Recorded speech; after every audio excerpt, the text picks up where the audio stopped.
When we engage with people in distress, our first task is to know our motive.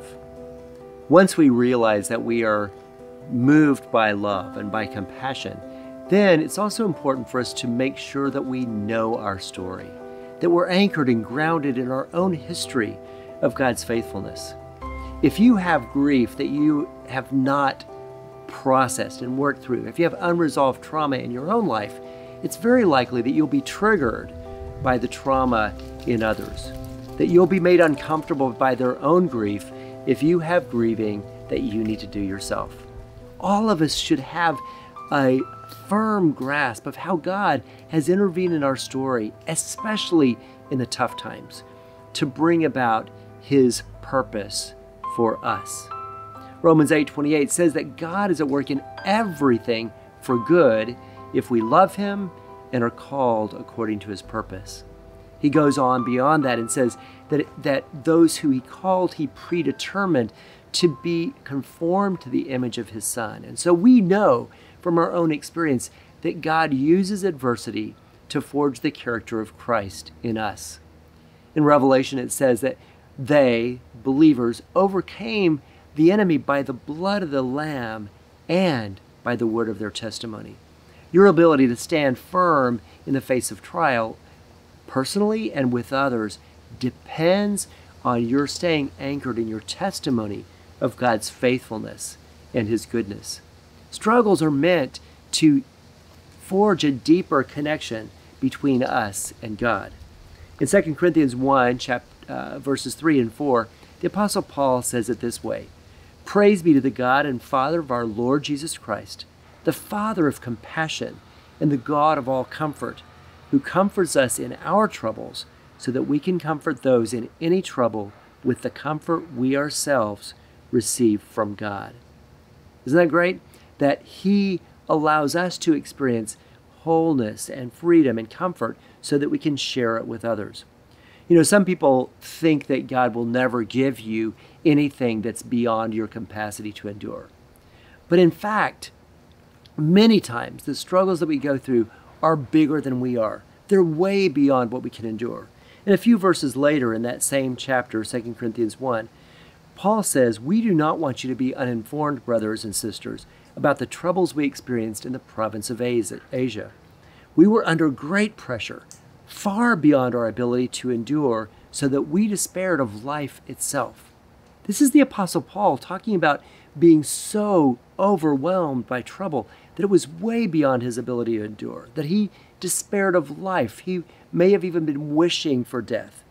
He goes on, "Indeed, we felt we had received the sentence of death, but this happened so that we might not rely on ourselves, but on God who raises the dead."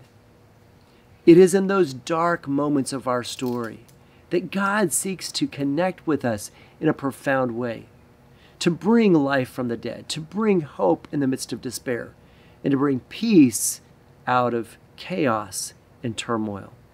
Knowing your story is so important, anchoring in the fact that those moments that seemed hardest in life are the very moments where we find God to be sufficient. We find Him to breathe fresh life. And as Job found in his suffering, we find the presence of God in a fresh way that allows us to engage Him with new life and new perspective.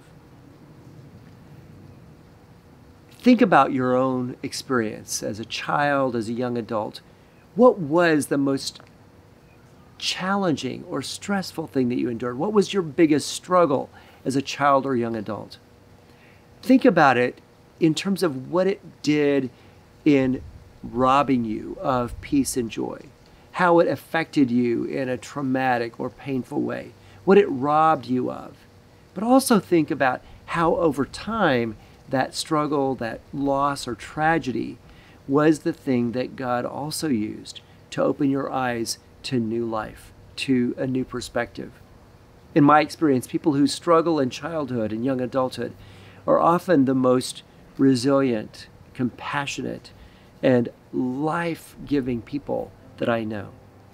If you haven't ever written out your story, I would encourage you to do first a timeline. Just write on a lined paper a year for every year of your life, putting down the significant events that were both positive and negative, looking at how God used the events of your life to forge character within you.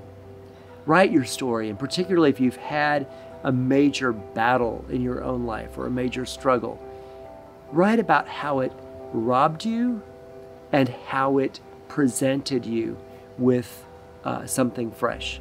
In Psalm 23, David says that you prepare a table before me in the presence of my enemies.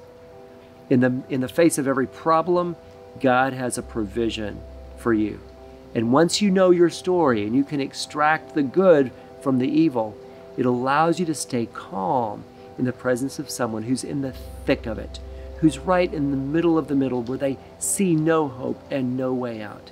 To stay calm, knowing that God will be there for them as He has been there for you. Know your story and stay anchored in God's goodness and faithfulness.